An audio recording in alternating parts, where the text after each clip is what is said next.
Okay တင်က GED စာလောက်တော့မဲ့လူတယောက်ဆိုပါစို့အဲ့တော့မိကုန်းကမြန်မာလူကြီးစာလောက်တော့မှာလား Okay ဒီမိကုန်းလေးကနည်းနည်းလေးတော့အကြောင်းလိမ့်မယ်ခါတိုင်းကျွန်တော်တို့စာလောက်တာကတင်ကြားသူရှိရင်တင်ကြားသူနဲ့ပေါ့ဒါပေမဲ့လည်းကိုယ့်ဘာသာကိုလေ့လာရဲဆိုလို့ရှိရင်တော့စာအုပ်ကြီးဆွဲထုတ်တယ်ပြီးရင်စာအုပ်ထဲမှာချမှတ်တယ်ပေါ့ GED တက်တော့မယ်ဆိုလို့ရှိရင်တော့တင်အနေနဲ့စာလုံးမဲ့ process ကောင်းကောင်းလိုပါလိမ့်မယ်ကျွန်တော်သုံးတဲ့ process ကတော့ရှာဖွေသိမ်းဆဲချိတ်ဆက်အသုံးချအဲ့ဒီ၄စင်းနဲ့ကျွန်တော်ကတော့စာလုပ်ပါတယ် Okay ပထမတစ်ဆင့်ကိုသွားအောင်ပထမတစ်ဆင့်ကတော့ရှာဖွေဆိုတာပါအရင်တော့ဆိုလို့ရှိရင်တော့ရှာဖွေဆိုတဲ့အဆင့်မှာဆိုရင်စာအုပ်တွေမှာလန်လောရှာရဲကိုအင်္ဂလိပ်စာလေ့လာတော့မယ်ဆိုလို့ရှိရင်အင်္ဂလိပ်စာစာအုပ်တွေထဲမှာရှာကြတယ်ပေါ့အခုလိုမျိုး social media နဲ့ technology kit ကိုပြောင်းလာတဲ့အခါမှာကျွန်တော်တို့ websites တွေ link တွေ channel တွေနော် YouTube တွေဆိုတော့အဲ့လိုမျိုး social media platform တွေမှာရှာကြတယ်အခုနောက်ပိုင်းဆိုလို့ရှိရင်လည်း AI ဆိုတာပေါ်လာပြီဖြစ်လို့ကြောင့်မို့တခုခုသိချင်တာရှိတယ်ဆိုရင်သူ့ကိုတစ်ချက်ထဲနဲ့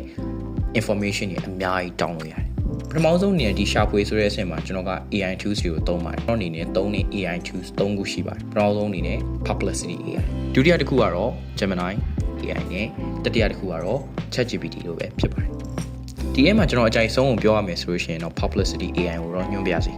ဆိုတော့သူကကိုရှာတဲ့အချက်လက်တွေရဲ့နောက်ွယ်ကမေးလို့ကောင်းတဲ့မေးခွန်းတွေကိုပါသူကအကြံပေးရဖြစ်လို့ကြောင့်မလို့တကယ်ကောင်းတဲ့ AI တစ်ခုပါဒုတိယတစ်ချက်သိမ်းဆဲ Okay ရှာဖွေရတဲ့အချက်လက်တွေကိုဘယ်မှာသိမ်းမလဲကျောင်းသားအများစုကတော့စာအုပ်တွေထဲမှာပဲရေးပြီးတော့သိမ်းကြတယ်ဒါပေမဲ့တကယ်ကိုလိုတဲ့အချိန်ကျရင်စာအုပ်လှန်နေတာတက်ကြီးပဲကျွန်တော်အနေနဲ့ကတော့ productivity tools တွေကိုသုံးတယ်ဥပမာအနေနဲ့ Notion လို့ Notion ဆိုလို့ရှိရင်ကိုယ့်ရဲ့ information တွေကိုသိမ်းထားခြင်းတဲ့ data တွေအကုန်လုံးတနေရာထဲမှာသိမ်းထားလို့ရတယ်